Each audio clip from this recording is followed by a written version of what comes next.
How about now? Yeah. Okay, good evening and welcome to the Carey Institute. My name is Lori Quellen and I'm the Carey Institute's Communications Director. For the new faces in the audience tonight, the Carey Institute is a not-for-profit environmental research organization. Our team of scientists is investigating some of society's most pressing environmental issues, from freshwater preservation to the ecology of infectious diseases. Each month, we offer a Friday evening program with the goal of engaging the community in environmental thinking. And these programs are made possible through the generous support of our Aldo Leopold Society. So, those in the audience tonight, they're part of that society. We thank you, and for enjoying these programs and the vitality of them, we encourage you to learn more about the society and contribute as possible. Tonight's event is the kickoff to the Millbrook Literary Festival. And I just want to take a minute and mention that at 3 p.m. tomorrow, as part of the festival, there's going to be a panel discussion on the Hudson River, featuring, among others, Carey Institute's Dave Strayer and Roger Stone, who's in the audience tonight. So that should be a nice event. And this evening, we're pleased to present author David Owen. David has been a staff writer for The New Yorker since 1981. And before joining The New Yorker, he was a contributing editor at Atlantic Monthly, and prior to that, a senior writer at Harper's. So he's worked for a bunch of wonderful publications. He's written 12 books on a variety of topics, from golf and standardized testing in children to the invention of the Xerox machine.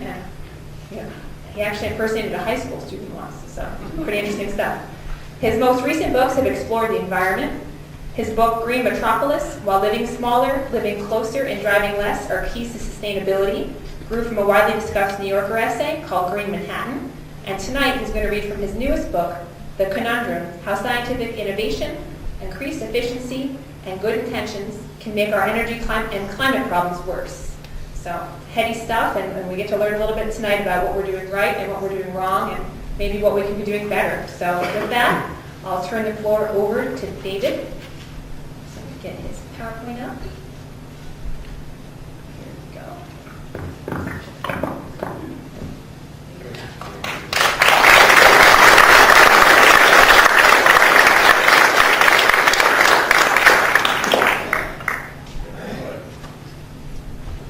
Thank you very much. We'll start by telling you a tiny bit about myself. And recent New Yorker assignment of mine involved traveling to South America.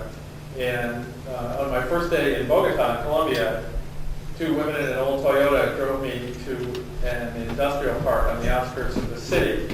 And there, in a building that looked like a warehouse, the man I had come to interview shot me in the stomach with a .38 caliber revolver from about 4 inches away. And luckily, his business was manufacturing bulletproof clothing for very fashionable people and for the leaders of Latin American countries and other places. And I was wearing a black suede jacket of his with bulletproof panels in it. And when I later, when I got back to the United States, I talked on the telephone with some engineers at DuPont, which is the manufacturer of Kevlar, which is the best known bulletproof material in the world. It's not the one that the guy in South America uses. But while I was talking to the engineers, we'd been talking for about half an hour, and I said, so, am I the only person on this call who's actually been shot at one of these things? And there was this profound silence on the other end of the phone. And it turns out that DuPont doesn't even refer to Kevlar as bulletproof. They call it bullet resistant. And they don't test it on human beings, not even on journalists. And I was happy that I had not talked to them until I came back from Colombia because I enjoyed being shot. And I wouldn't have wanted them to talk me out of it. I'll tell you a little bit more about myself. My wife and I, I'm proud to say, have been married for 34 years this year. We spent the first 7 years of our lives together living in a utopian environmentalist community here in New York State. We lived in a very small space. We didn't own a car or a washing machine or a clothes dryer. When we did our grocery shopping, we did it on foot. When we had to travel longer distances, we took public transportation. We used very little electricity because we had very few energy-consuming appliances, our electric bill worked out to just about $1 a day. That utopian community was Manhattan. It was New York City. Our apartment was at 69th and 2nd, and to most Americans, including most New Yorkers, the way we live looks like an environmental nightmare. And yet, by the most significant measures, people who live in New York City are the greenest Americans, the greenest people in the United States. The average Manhattanite consumes just 90 gallons of gasoline a year, which is a fraction of the national average. The 82% of employed Manhattanites get to work by walking, riding bicycles, or taking public transit. That's 10 times at least the rate of the rest of the country. And it's more than that times the rate of where you and I live today. New York City has more people than all but 10 of the United States. If it were granted statehood on its own, it would rank 51st in energy consumption in every category. New Yorkers use less energy in every category than all other Americans do. Manhattan contains half of all the subway stops in the United States, and the metropolitan New York City area accounts for almost a third of all the public transit passenger miles traveled in this country. It's the capital of public transit in the United States. As a consequence of all these things, New Yorkers have the smallest carbon and energy footprints of any Americans. The average New Yorker is responsible for just 7.1 metric tons of greenhouse gases per year, which is less than 30% of the U.S. average. And the average Manhattanite is even less, about the equivalent of the average Swede. The reason that all these things are true is the very thing that to most Americans makes New York City look like an ecological nightmare. And it has to do with compactness, moving people closer together, moving people and their destinations closer together, reduces their impacts in a whole variety of ways and constrains their ability to consume energy, to emit carbon, to consume generally in comparison with the rest of us. One of the most telling facts about New York City is that 77% of Manhattan households and 54% of New York City households overall, all 5 boroughs, don't own even one automobile. 77% of Manhattan households. In the rest of the country, these numbers don't even make any sense. It's basically 100% ownership. In South Dakota, in fact, I think it's 17% of households own 5 or more passenger vehicles. In 2007, Forbes did a survey of the 50 states to decide which was the greenest and decided that it was Vermont. And it's a popular choice, a choice consistent with conventional thinking about what is green and what isn't. Vermont looks a lot like where we are right now. It has an abundance of trees and farms and compost heaps and environmentally aware citizens. And it has no big crowded expressways or noisy, dirty cities. Vermont also ranks high in almost all the categories that Forbes looked at when it was ranking the states. It has a very high percentage of, or a large number of buildings certified by the United States Green Building Council's LEED program, Leadership in Energy and Environmental Design. And it also has implemented many public policies related to energy efficiency. But Forbes' ranking is unfortunate, in my opinion, because Vermont, in many ways, sets a poor environmental example. It ranks low, in fact, in comparison with many other American places. It has no truly significant public transit system other than school buses. It's one of the most heavily automobile-dependent states in the country. A typical Vermonter uses 545 gallons of gasoline per year, almost 100 gallons more than the national average and more than 6 times the Manhattan average. The average household in Vermont consumes 7,100 kilowatt hours of electricity a year, which is in comparison with 4,700 in New York City and 4,000 by my wife and me when we lived there. Vermonters use more water. They produce more solid waste, their backyard compost heaps notwithstanding. And yet, it's an extraordinarily pleasant way to live, as I know myself, because my wife and I, after living in New York City for 7 years, moved out. And we moved up here, not to Millbrook, but to Washington, Connecticut, which is the same idea over on the other side of the line. Our house was built in 1790. It's across a dirt road from a nature preserve. It's similar to this one. It's called the Steep Rock Preserve. And yet, when we moved, we felt we'd moved into Arcadia. I couldn't believe how dark it was at night. When a friend of ours from the city came to visit and saw a deer in the yard and thought that it was a pet of ours. And yet our move from the city was actually an ecological disaster. Our electricity consumption went from 4,000 kilowatt hours a year to almost 30,000 kilowatt hours. And our house doesn't even have air conditioning. When we lived in New York, we didn't have a car. To move, we had to have a car, and that was an extraordinary change in our lives. But as soon as we had one car, we realized, when we lived outside of the city, that if you have just one car, you have no way to go get your car when it's being serviced by the mechanic, and you and your wife have to agree on everywhere you have to go. So we very quickly got a second car.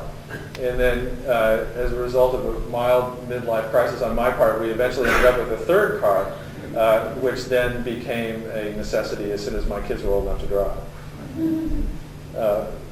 My wife and I both work at home. We commute by walking down a flight of stairs in my case and up a flight of stairs in her case. And yet, between us, we've managed to put almost 30,000 miles a year, somewhere between 20 and 30,000 miles a year on our cars, which is just about the U.S. average.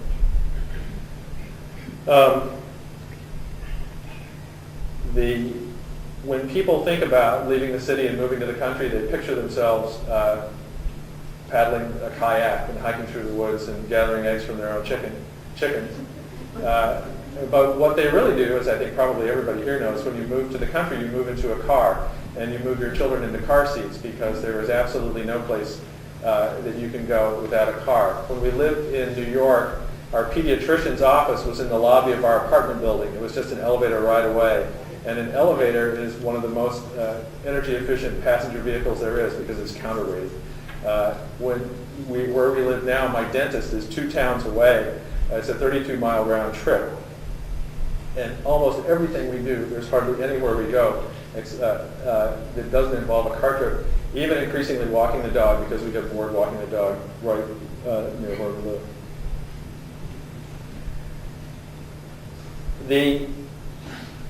It was seeing this when we moved that made me begin to think about this, that the conventional way of thinking about the environment, the Henry David Thoreau, the John Muir model, which is that urban life is demented, that it's damaging to the psyche, and that the way to be at one with the earth is to experience it directly, to live on your own, to be disconnected from the grid, to live in your own cabin, apart from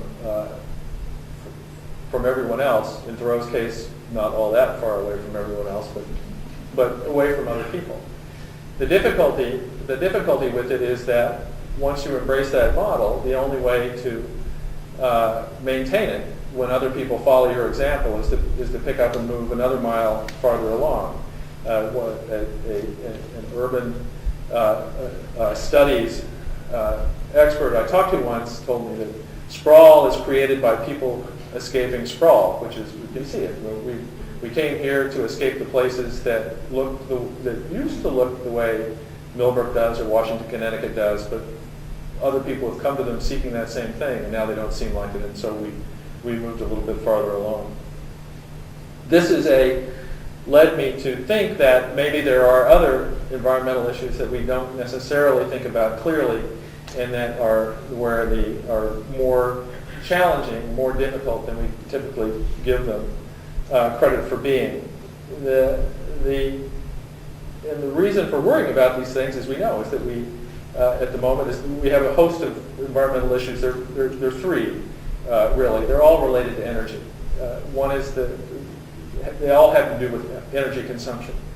Energy consumption is a form of leverage.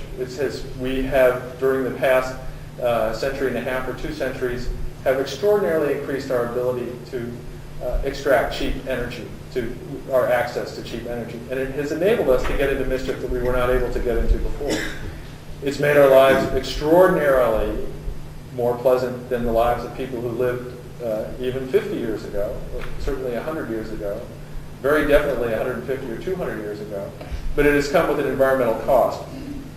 And I think it's often hard to grasp exactly the size of this difficulty, because for as much energy as we use, we never see it. You never see. Think how seldom you actually see gasoline. You put a hose in your car and you fill it up. I don't even really know how fast. I was thinking the other day, I don't really even know how fast gasoline comes out of the nozzle at a gas station. Is it really fast, like a hose in my yard, or does it trickle out? Sometimes it really seems to trickle out, but I don't know. We don't see it.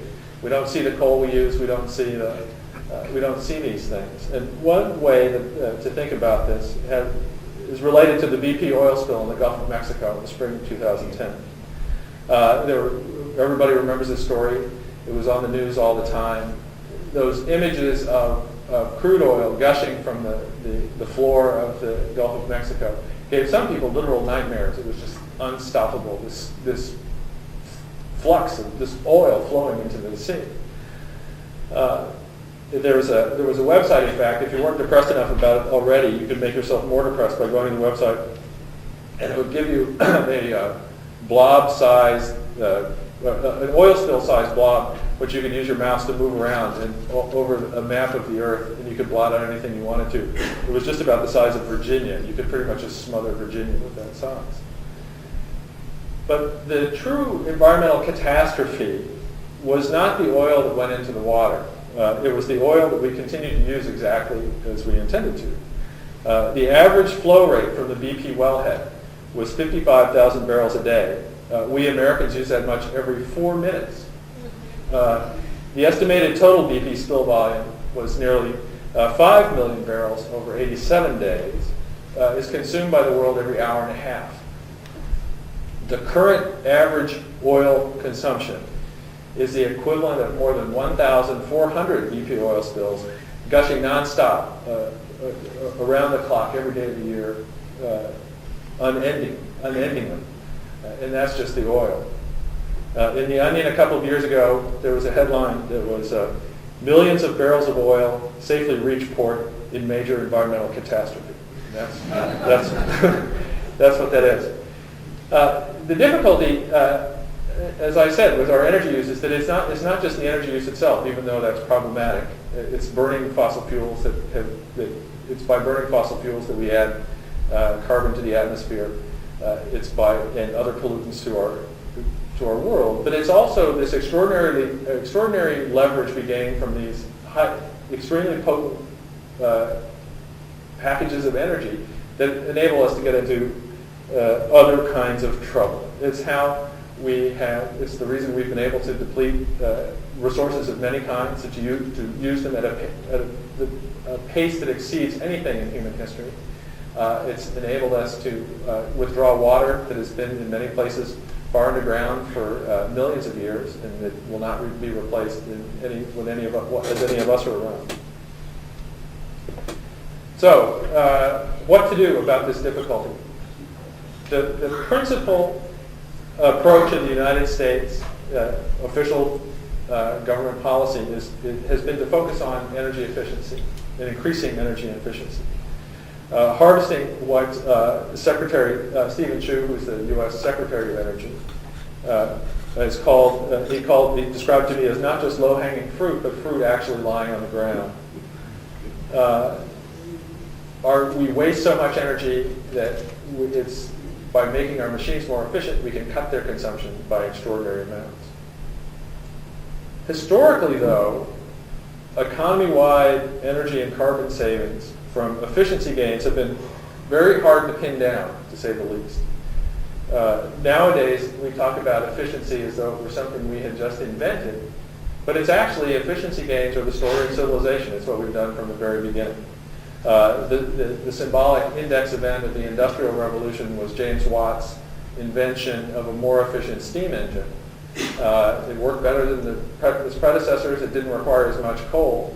But that didn't cause global energy consumption to fall, that increase in efficiency. It kicked off this huge and extraordinary explosion in our ability, in our appetite for energy. In fact, that's when the famous, the blade of the hockey stick, the famous carbon hockey stick, or global warming hockey stick tips up.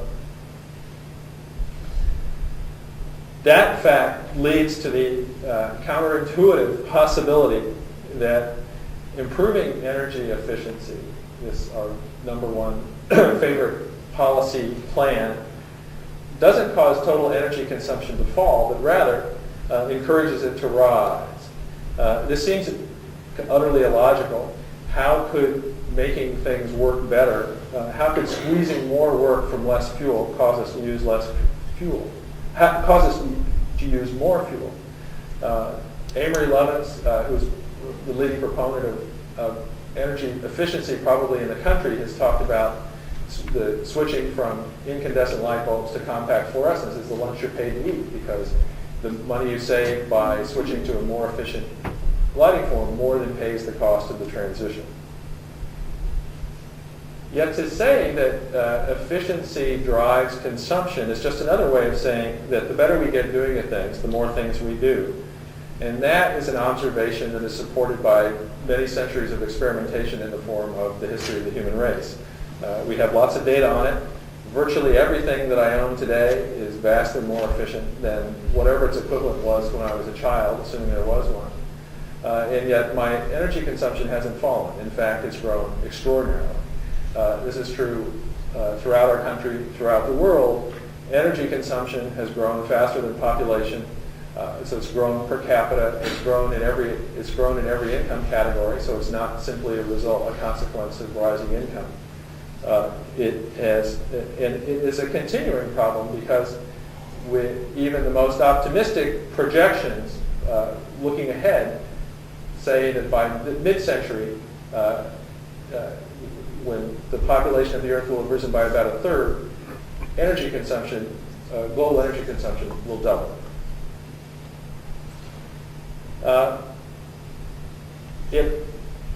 To see how increasing efficiency could cause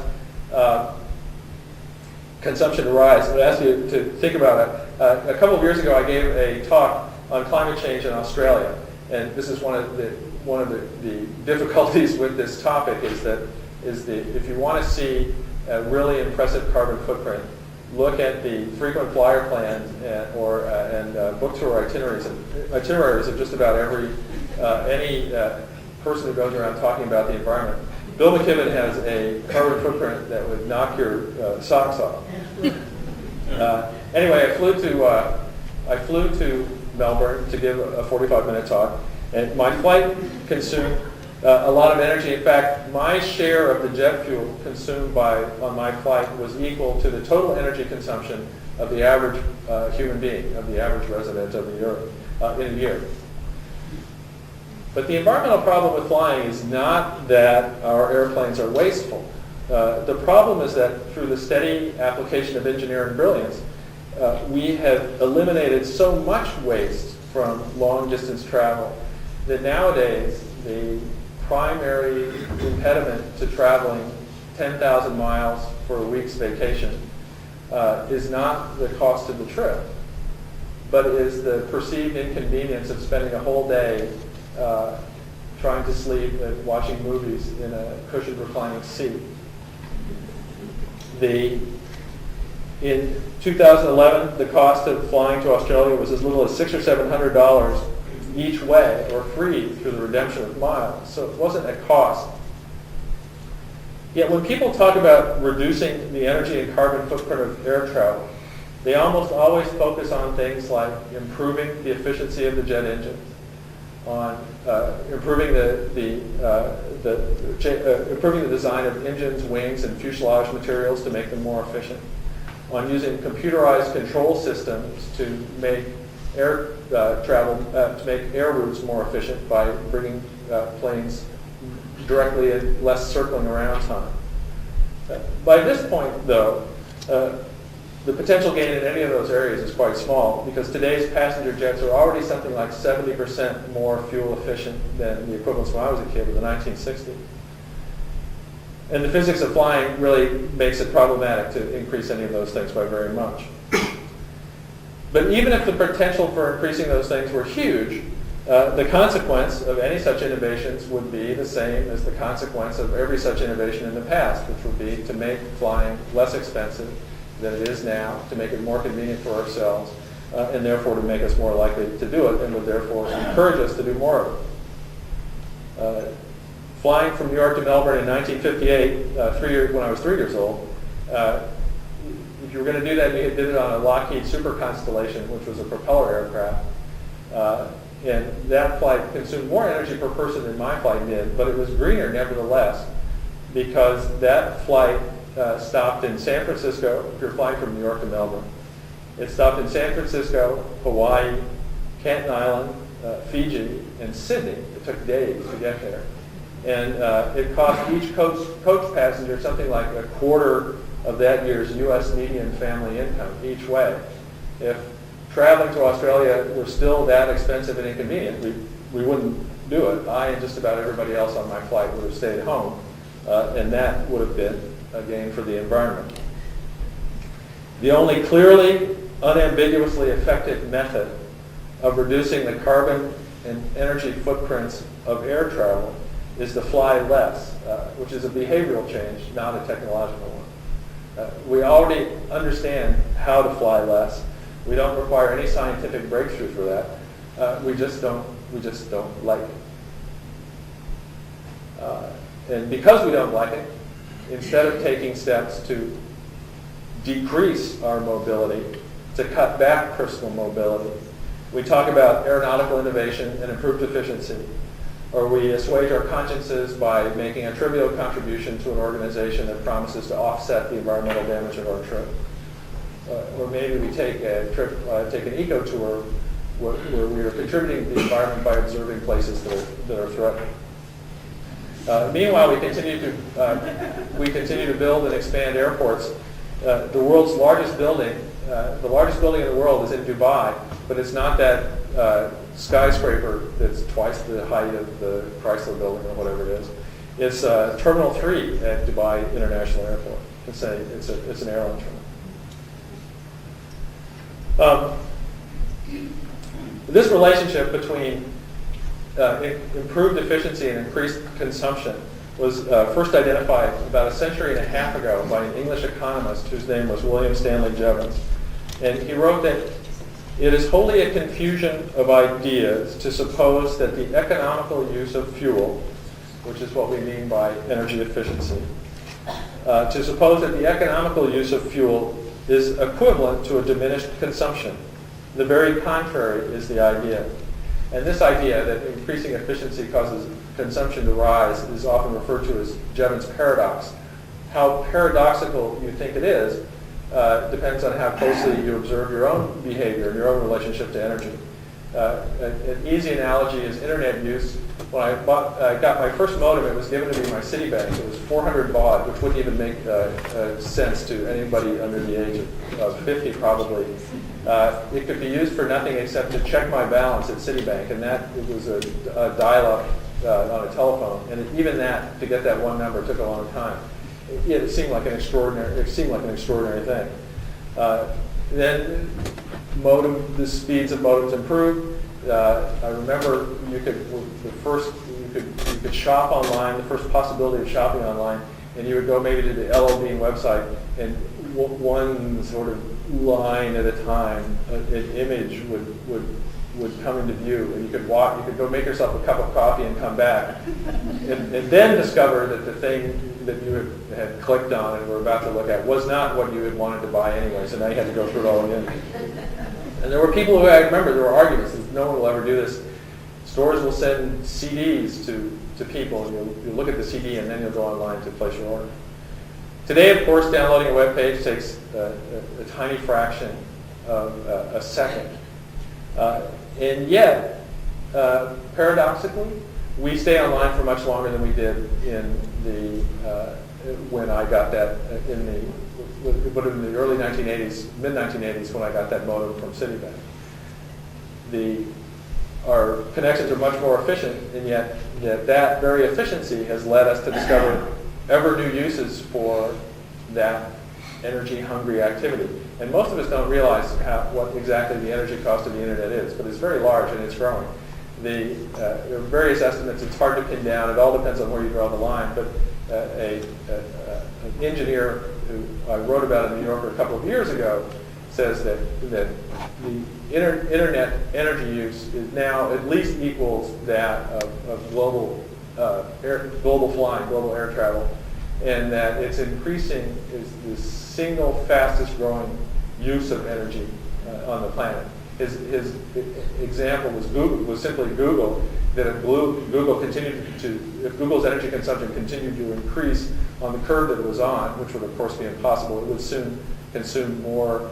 It would not soon, but it would eventually consume more energy than all other uses in the world combined. Another way to see this is to imagine that you're an engineer at Bell Labs in the 1940s. At that time, the sort of the state of the art was the vacuum tube. And some people here are old enough to remember electronic devices that had vacuum tubes in them, television sets maybe. If you were an engineer at Bell Labs, you would have felt frustrated by the large size, the high cost, the material cost too. They were big. They didn't work very well. They worked well, but you couldn't do a lot with them because they were big and hot. You might be wishing that you had something that would perform the same functions but would be smaller, less expensive, more efficient, would consume less energy. And then in 1947, your colleague William Shockley invents the transistor, which solves all these problems. And within a very short time, the vacuum tube was on its way to becoming extinct. If you were standing in 1947 and imagining what the world was going to be like now because of the transistor, you might think that you would imagine all the devices, electronic devices used then, and picture them smaller. You would picture perhaps TV sets that didn't take time to warm up because they had transistors instead of vacuum tubes. You might picture the very computer that you were using, but you would be able to contain it in a smaller room or maybe a smaller building than the one that you contained it in then. These were computers, by the way, that had less thinking power than my wristwatch, probably right now. You would picture the devices that you knew, but of course that's not what happened. We didn't simply replace the television sets of 1947 with television sets that were a little bit smaller and turned on faster. The breakthrough, the increase in efficiency, the increase in dematerialization, in decarbonization, led to this extraordinary bonanza of further innovation and further consumption. In my own house now, like in everybody's house, there are billions of transistors. Some and they're so small now I can't even see them, but they're in everything. They're everywhere. Entire new categories of consumption arose almost instantaneously, and all that new consumption accelerates and amplifies as transistors became still smaller and cheaper and more efficient. If you were standing in 1947, you might think that the transistor was a great breakthrough, a portal to a low energy future, but in fact it turned out to be the opposite.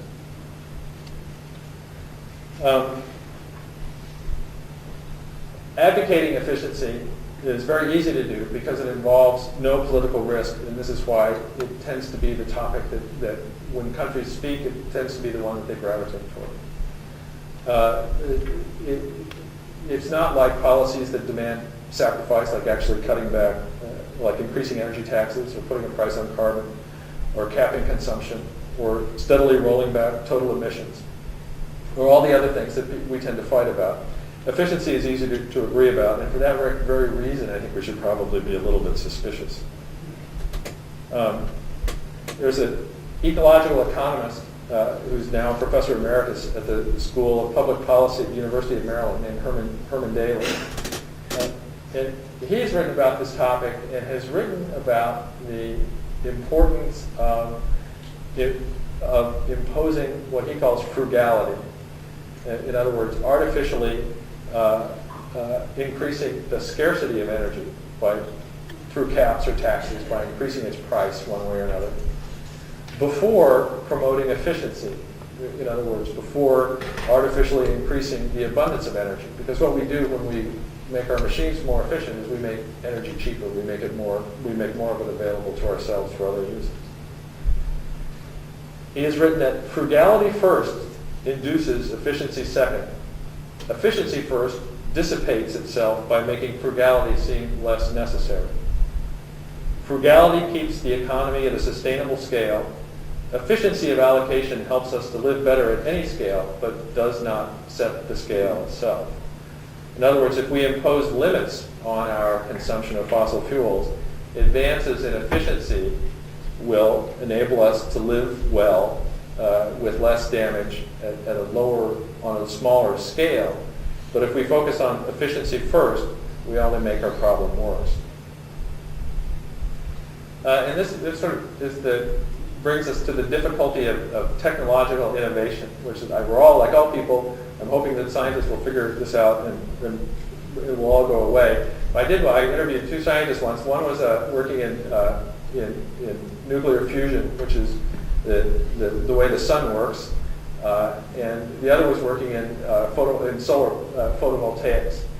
And the one who was working in nuclear fusion said that he was putting all his money on the guys who were working on solar power, and the guy who was working on solar told me that he was putting all his money on the guys who were working on nuclear fusion. The difficulty with technological innovation is that problems innovate too, and they tend to have better funding. The engineering breakthroughs that enable machines to do more work with less fossil fuel also do things like making it possible to extract fossil fuel that a few years ago we didn't even know existed. And this is a difficulty that we face right now with hydrofracking. The world's supply of energy has increased in recent years, of fossil energy has increased in recent years because we have through technological innovation, we have become able to tap sources that we didn't know we had. The technological innovation on the other side of that issue can't keep up with that innovation. In fact, is undermined by that kind of innovation. The gravest blow that has been struck to the renewable energy industry, such as it is in the United States, to wind and solar, has been the availability of extraordinary quantities of very inexpensive natural gas, a fossil fuel. There's been kind of a remarkable success in marketing or rebranding of natural gas. It's sort of a good fossil fuel because it's only half the carbon footprint of coal when you burn it. Even in Aspen last year, I even heard natural gas referred to as a renewable energy source, which shows how far the marketing effort has gone. But it's not. And once we have used it all up, if it becomes too expensive, then there are people who say, well, it'll be a bridge to renewables. But I would bet that when we get to the end of the natural gas, if we do, that what it will turn out to have been a bridge to is to coal. And we'll say, now, what was it we didn't like about coal? And then we will discover that it's the new white meat, just as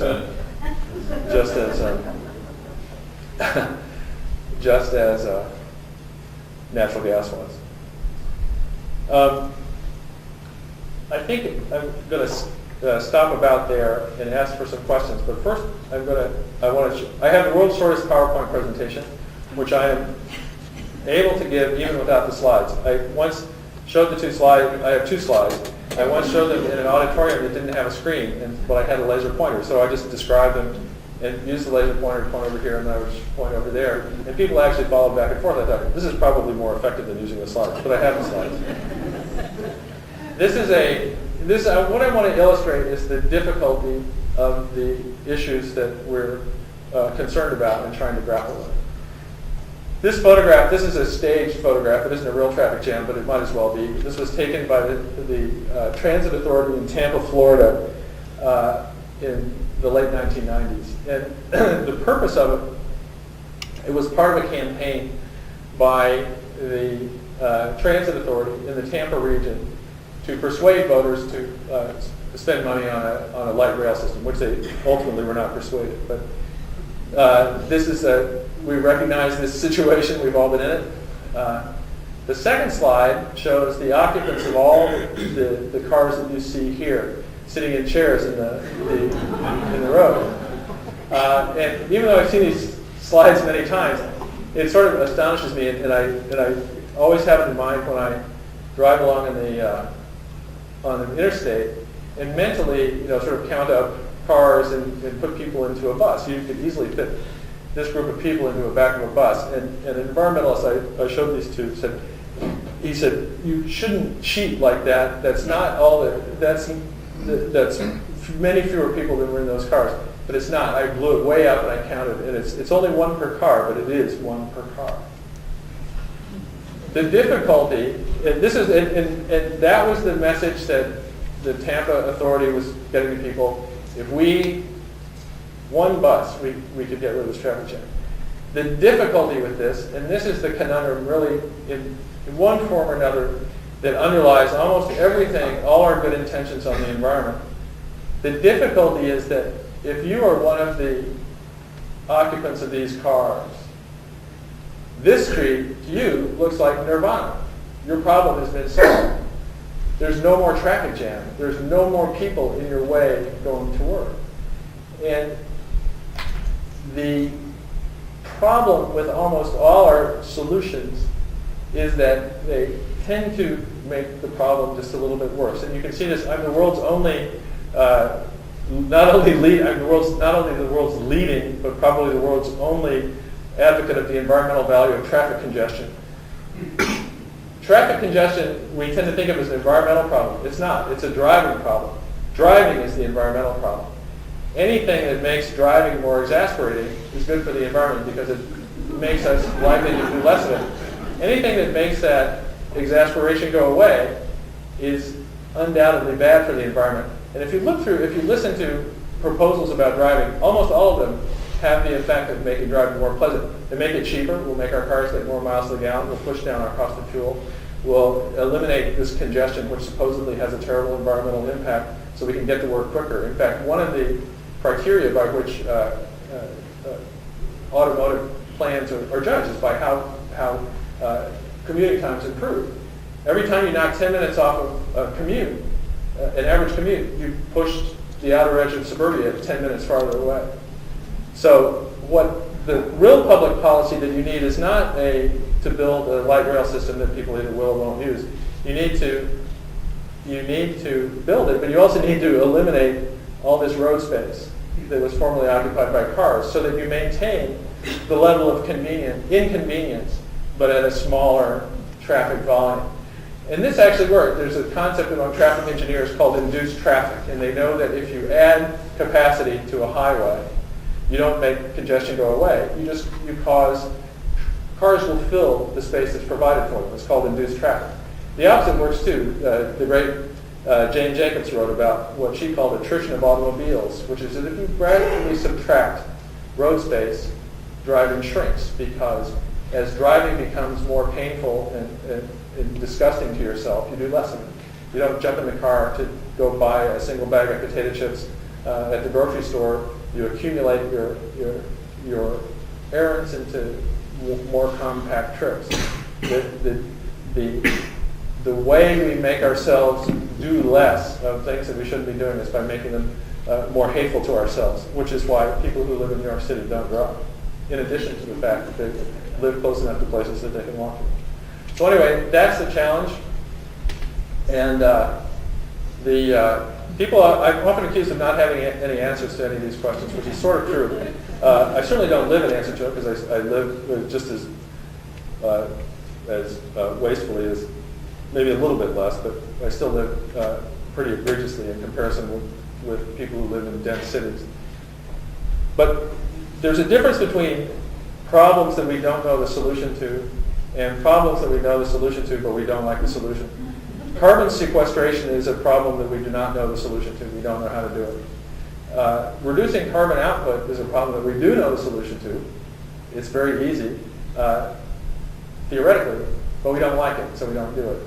So there are easy answers to all these questions. The difficulty is making ourselves want to do. If there are questions, I would be happy to answer them. Yes? Will the downturn in the economy in the last couple of years return people to your original utopia, the cities? The question has to do with the downturn in the economy in recent years has returned people to the cities. I think we have seen a move to cities. Some, but there's all these problems are enormously complex. One thing that we tend to see in cities is we create a different problem if we simply invert suburban flight of the 1950s.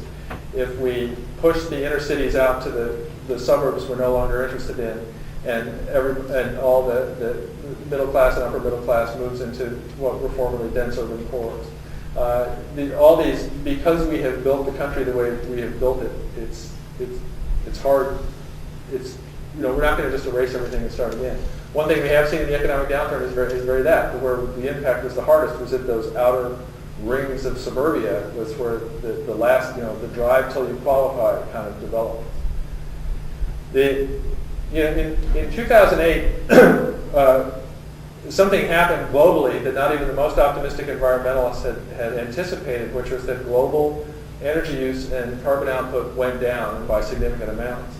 The reason was not that the world had suddenly attained a green consciousness. The reason was that oil had become very expensive and the global economy had imploded. And it's pretty easy to see the relationship that recession, nobody likes recessions, but from an environmental point of view, there are things to be said for them. People who have lost their jobs or who are afraid of losing their jobs turn down their furnaces, they turn off the air conditioner, they stop heating the swimming pool, they drive less. What we haven't figured out how to do is to have those same beneficial effects without the misery that comes along with a reversal of economic growth. Once all these an enormous difficulty. How do we measure all our official measures of quality of life, of human happiness, have to do, or basically measures of how much energy we consume. They're measures of gross domestic product. They're measures of consumption, and you can globally, if you make a chart of increasing income, increasing income per capita, gross domestic product per capita, and per capita energy consumption, it's the same line. They're interchangeable variables. I think at some point I answered part of your question, but then I drifted away from it. No, but thank you. Yes, sir. You referred to Manhattan as a utopian environment. All my life, I'm a little bit older than you are. I've read and heard about how living in cities is psychologically damaging. And you also hear about how the city is a livable city. As someone who's traveled all over the world, can you tell me what a more livable city would look like? Yes, this is a good question. It has to do with, and I think to put it in personal terms, why don't you, if you think Manhattan's so great, why don't you move back to it?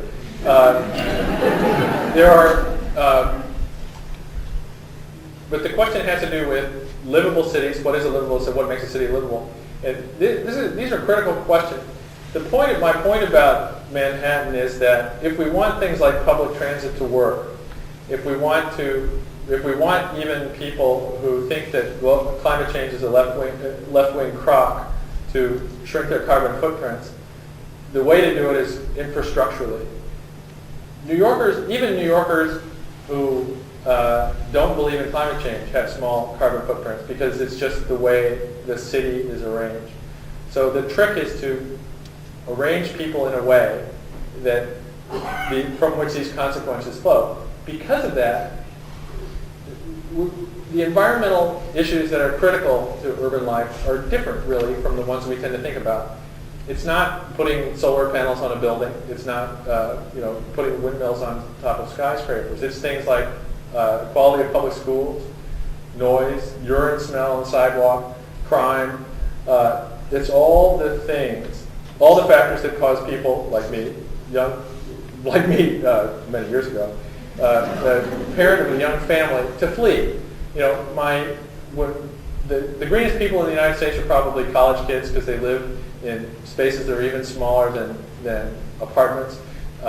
They don't have any money, so all their activities are low energy, typically.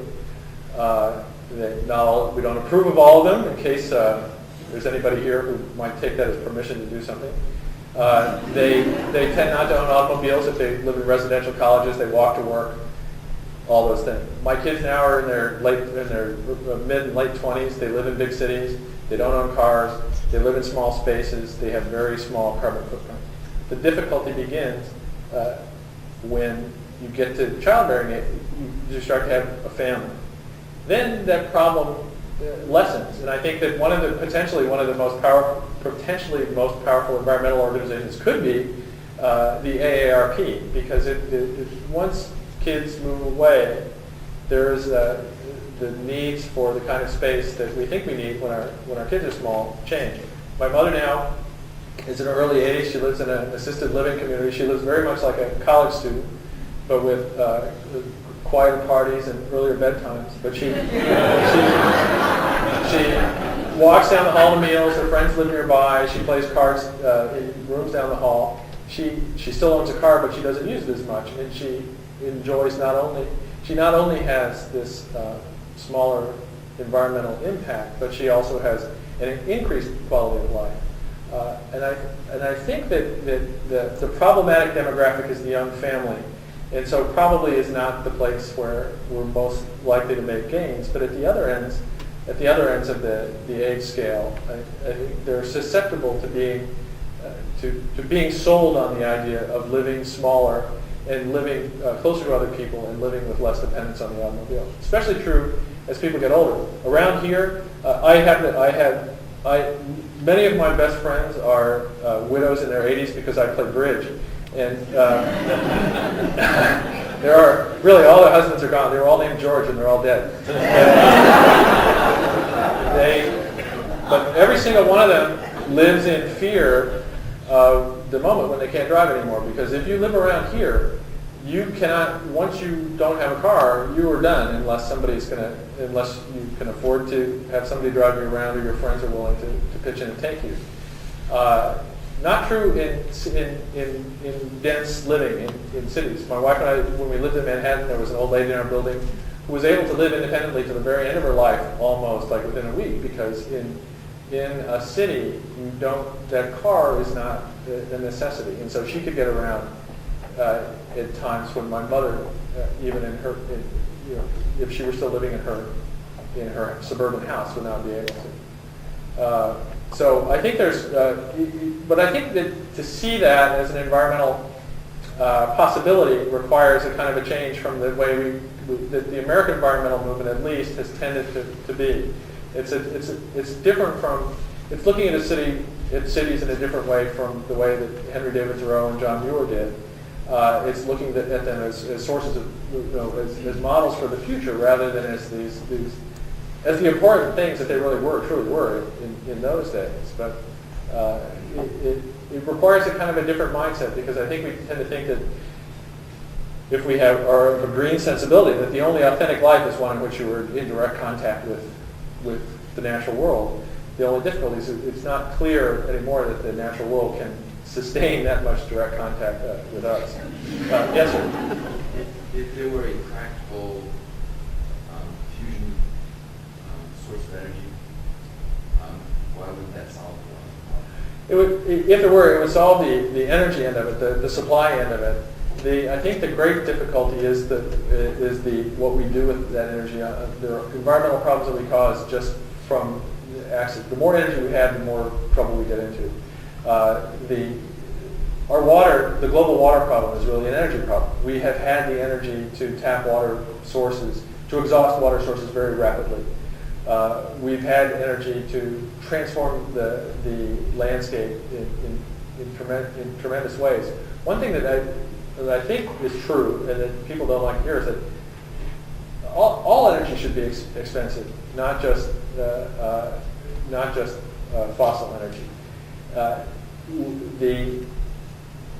reason is that our total energy consumption needs to contract. In the Pacific Northwest, where lots of the electricity comes from hydroelectric dams, it's green, very small carbon footprint. And those places have the very lowest residential electricity rates in the country. Why? It's electricity. They're not. It's not. They're not.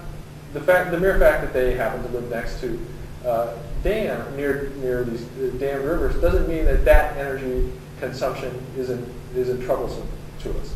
Wasted energy from a photovoltaic panel is just as much an environmental problem as wasted energy from any other source.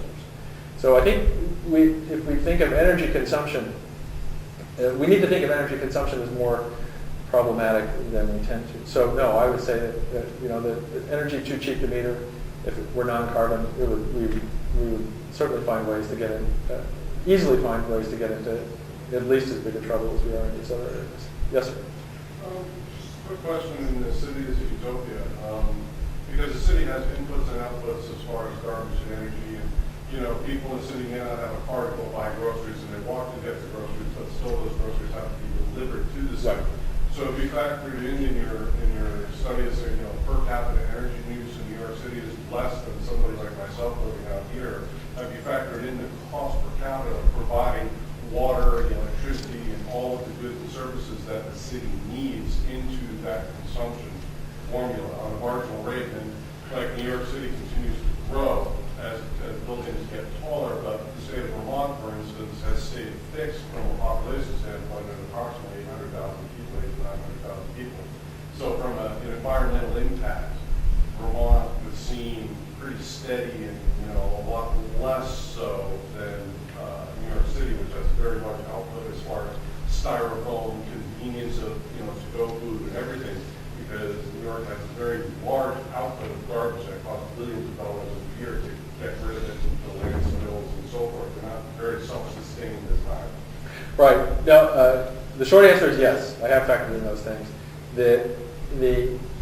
I don't want to offer New Yorkers as paragons. There's plenty of waste everywhere in the United States, absolutely. And then there are tremendous leaks by way of the airports, for example. But the basic idea remains the same. Public transit does not work. Doesn't work, period. Is not efficient.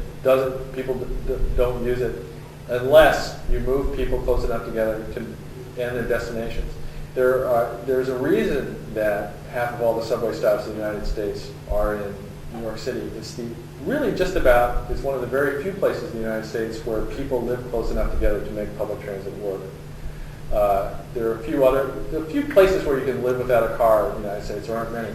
Downtown Boston, downtown San Francisco, Manhattan, not many others.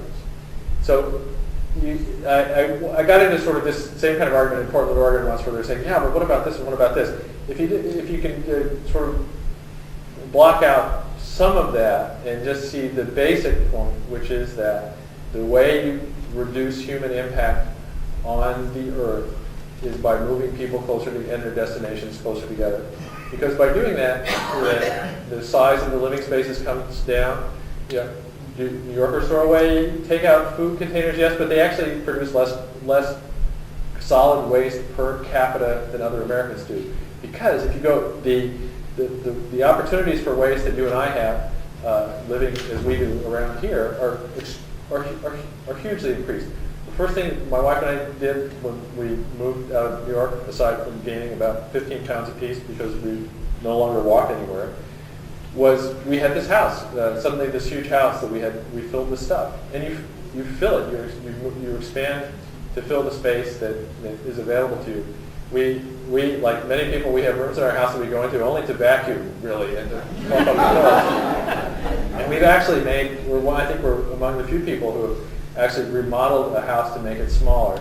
We made our house somewhat smaller when our kids moved away by removing the heat and living space from the third floor, which we use as our offices, and moving downstairs. But it's still, we live in, like most people, we live in our bedroom and the kitchen, and then we work at home. So our offices, and the rest belongs to the dog, pretty much.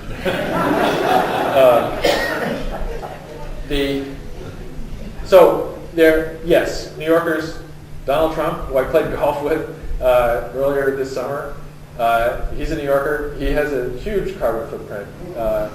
There's nothing magical there, but the basic idea is that if we want transit to work, if we want people to be less dependent on cars, if we want to have less impact on the natural world, the way to do it is to manage human populations rather than to do it the way we typically do, which is to build barricades around the parts that we want to protect. If we were more intelligent about how we arrange people, these other problems would take care of themselves. One of the biggest impediments is the land use regulations in the United States, and I know this because I was the chairman of the Zoning Commission in Washington for quite a while until this year. Thankfully, I retired. I decided not to run again. But if the example that I've always given is that if the World Trade Center in New York City had been built according to the parking, the zoning regulations in my town that were in effect at the time, there would have had to be 8 towers, 6 of them devoted solely to parking, because we required, like many municipalities in the United States, we required 1 parking space for every 100 square feet of office space, and a parking space is about 300 square feet. Most of our land use regulations are designed around parking, of making sure that there's room for cars. And when we do that, that's why as you drive across the country, you see the same 20 chain stores repeated every couple of miles. We push them apart. We have these huge oceans of asphalt to make sure that if they're having a Father's Day sale and they fill the place, there will be a place for everyone to park. And the rest of the year, it's empty asphalt. Yes, sir. I have a couple things that I kind of fight within myself about. One is that you pointed out the highways, if you make them bigger, you'll get more traffic. Well, a lot of the roads were built in the 30s, 40s, and 50s and never expanded. So they're not sizable enough, or they were outsourced, so to speak, 30 years ago. So you haven't done anything in 30 years to expand them to begin with. And now, nothing ever will ever get expanded. And as you say, if you're in a city, you're using public transportation, but out here, that doesn't happen. Right. No, it can't. There'd be no school buses we can handle, sort of, but Right. there's no other. But around here, right, probably some of the highways haven't. But nationally, I don't know if you've been out in the rest of the country during the past 30 years, we have a lot more highways than we used to have, a lot more highway lanes. Where I grew up in Kansas City, places where my friends and I used to go to cause trouble when we were in high school because they were so far out in the country we knew we'd never get caught. Now they're so far downtown. People who live there don't even know that the part of Kansas City where I grew up exists because they never have to go there. Kansas City is one of the most sprawling municipalities, metropolitan areas in the United States, and the reason is that it's the very opposite of New York. If you think about New York, Manhattan rose on an island. There's water around it, and it happened to be laid out by people who were interested in commerce only. So they crammed everything together, and they built up instead of out. Kansas City, there is nothing to impede the flow of development between the center of between Mid-Continent International Airport and Chicago, 600 miles to the north, or the Gulf of Mexico to the south. It's like pouring water on the floor. It goes. And when I was a kid, Lawrence, Kansas, where the University of Kansas is, was this just really beautiful little town, 35 miles to the west. Now my sister lives there, and it's really almost continuous with Kansas City. It's just a suburb of Kansas City. It grows out. The Sierra Club determined that Kansas City has the most highway miles per capita of any place in the United States, and the reason is as you spread out, the infrastructure has to spread to support people. So what we think of as growth, as development, as an increase in our wealth and happiness, requires this extraordinary investment in redundant infrastructure. All the roads we have to build, all the power plants, all the power lines, all the water treatment centers, everything that we have to extend out to meet those needs. And because we make the cost of that invisible to the people who are doing the moving, there's no incentive not to do it. Dave, we'll take one more question. Oh, then, the man in the orange shirt. I actually have two questions. One is solar power. I mean, home solar power. I know you said energy is the problem, but if the cost of solar keeps coming down exponentially like it has, my sense is that's going to be good for the environment. That's one question. The second question is that even if you do the cities, that the whole problem that we're facing environmentally, say China and India, number of people and all they're developing in middle class, even if you do that, you're still facing a problem that's really insurmountable. Well, I'll say that we're facing a problem that's really hard, rather than saying it's insurmountable. But it is huge, and it's the great difficulty of we're used to thinking of every vote counts, that every effort counts, that every little bit helps. And yet, the climate and energy and these major environmental problems they're problems that are measured in billions and trillions, and they are not susceptible to incremental efforts because there are all these pushes and pulls in every direction. If I decide if I cut back on my fuel consumption and thereby push down the cost of fuel by some microscopic amount, I only encourage someone else to. So that it requires someone else to use more. So that requires a kind of concerted, coordinated, global action that we have no experience of in history. If there were an asteroid that were speeding toward the Earth, and scientists told us that in 50 years there's this chance that it will pass close enough to have these cataclysmic effects on the Earth, and I think it's easy to imagine scientists from countries that are now at war sort of laying down their weapons and putting their minds together and addressing this problem and coming up with a global plan.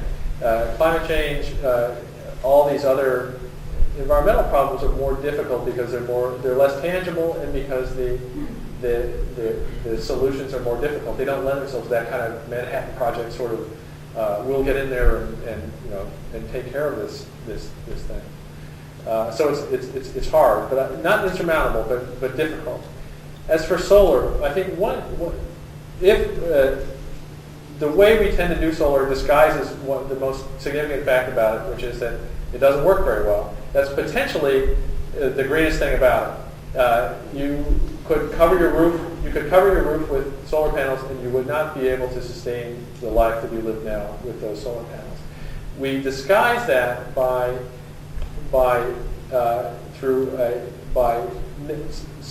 all kinds of subsidies. One of the biggest ones is what's called net metering.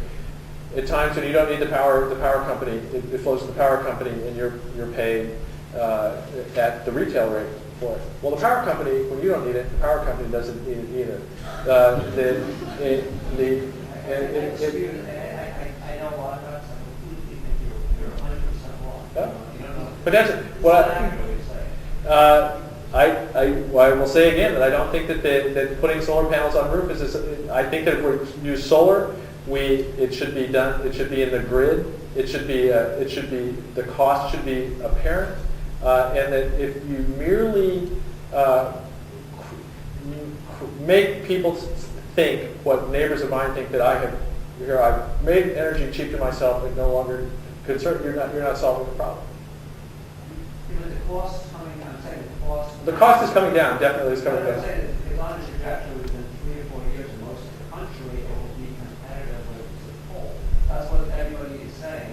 If that's the case, then that's a huge. It's not. I don't think it's the trouble with solar is it's very diffuse. You have to cover a lot of ground to.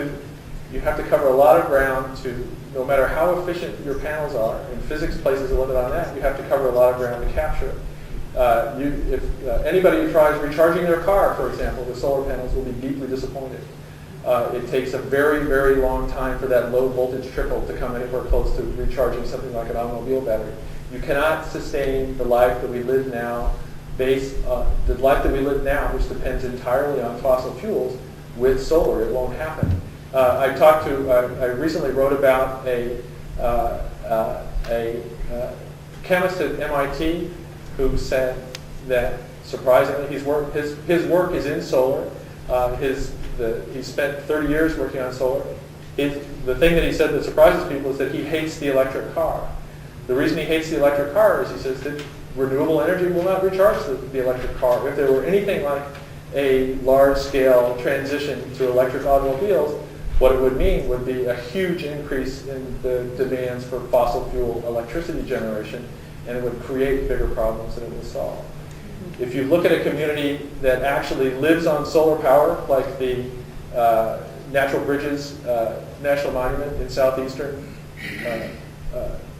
Utah, where there is no connection to the grid, and they run entirely theoretically. It's a demonstration site with the United States and has been for 30 years or so. It used to run on diesel generators. They would generate electricity that way, and they decided, I believe it was in the 1970s, to make it a demonstrator site, and the system has been upgraded since then. It has its own solar field of panels. They have backup diesel generators. They have 90, I can't remember how, huge lead-acid batteries that they use for backup. They can back up for a couple of days.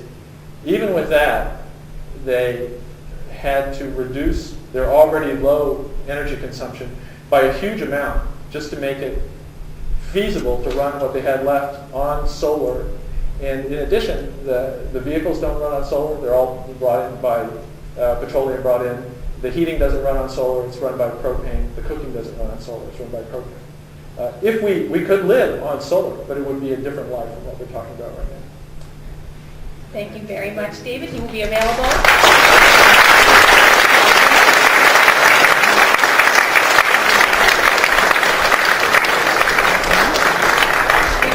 Conversations on the lobby where books are available for sale and signing. And if you're interested in upcoming Carey events, on July 1 we have a butterfly walk. Mark your calendars for that. And July 13 we have a lecture on sharks. So with that, we can carry conversations on out in the lobby.